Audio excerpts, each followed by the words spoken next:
Cryptids, aliens, and a Stargate? What does it all mean?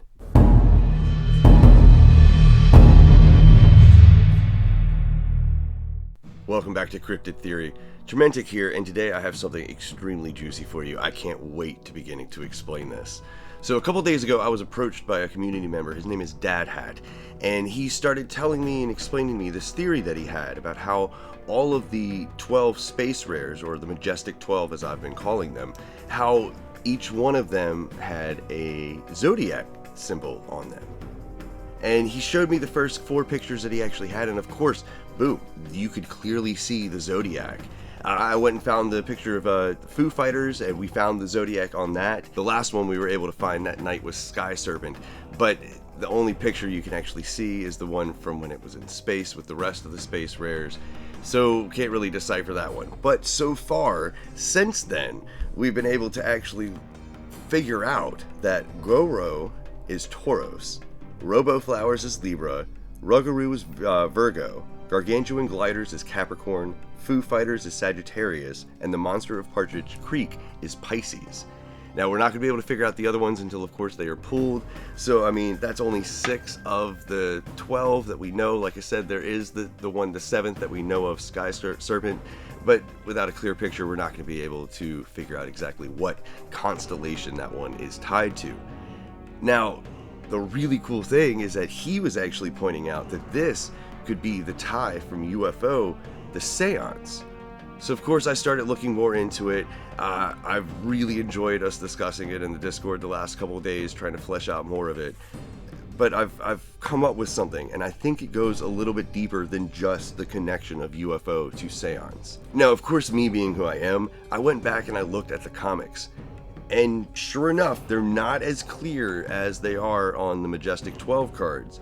But you can see constellations throughout all the different chapters, 1 through 4. You can see constellations, at least in my opinion, not as clear, like I said, like you can see them on the Majestic 12, you can see them in the comics, which makes me think that there is a bigger connection between these Majestic 12 and the actual 12 constellations of the Zodiac.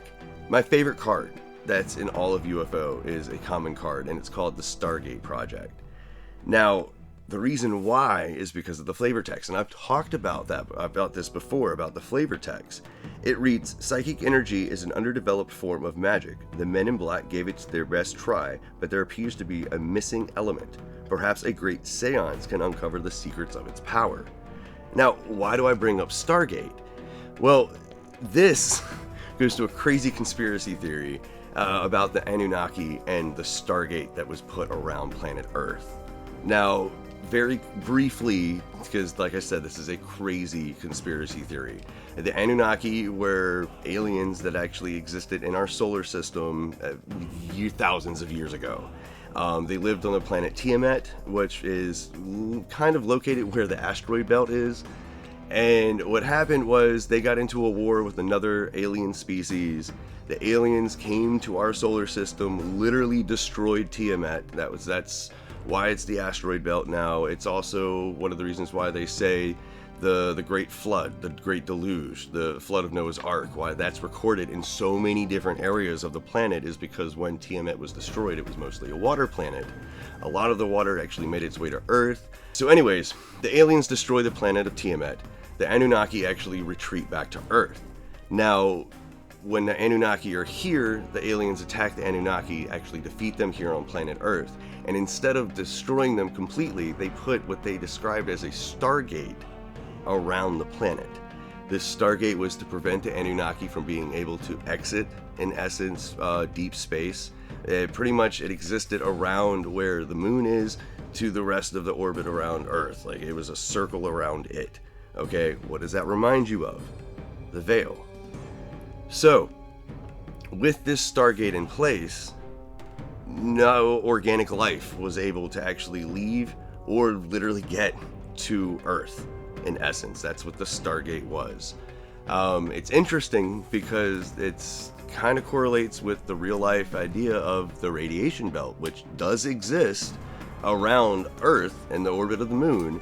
And it is one of the reasons why we haven't sent many people through space, or to further than the moon, I would say. So, thinking of that conspiracy, that brief knowledge right there, if you replace the Stargate with Veil, some stuff actually makes sense.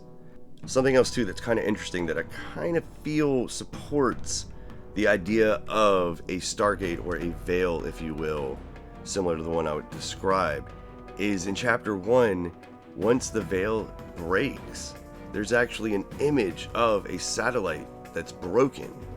So that means that there was a physical thing that affected that satellite in space. Like we've talked before, the Veil might not have actually been like a shield in essence. It could have actually been some sort of pocket dimension that separated all of humanity and everything else on the planet from magic. That's pretty similar to what the Stargate in essence could have done. The Stargate could have been the veil that literally encompassed the entire planet, separating everything from magic. And the reason I bring that back up is because, like I've said before, we've never gotten a real answer on whether the veil was put in place to protect humanity, or to protect humanity from doing something to somebody else. What if the veil is literally a prison? And what if that lock to that prison is the Majestic 12 being in our solar system? To be honest with you, another card that really draws my attention is Planetary Alignment. Because in folklore and stories, planetary alignments lead to something.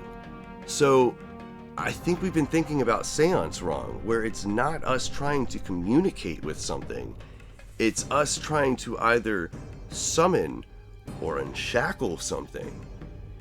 MetaZoo just tweeted out and showed on the Discord the other day a teaser of Seance, which is Old Scratch breaking his bonds.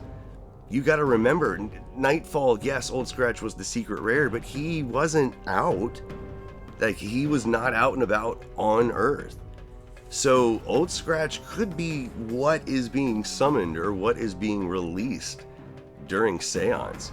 Going off the idea also about the planetary alignment, someone brought up about a week ago or so about how each one of the space rares, or Majestic 12, were based around or near which looked like one of the planetary objects in our solar system. And again, going back to planetary alignment, wouldn't it make sense that an actual alignment of all of the planets and the moon, because I think the moon would actually have to be the 12th one, if all of them actually lined up, wouldn't that create some sort of burst of energy that would be enough to break the bonds of something? I'm pretty confident when I actually say that Seance is going to be the darkest set in all of Cryptid Nation.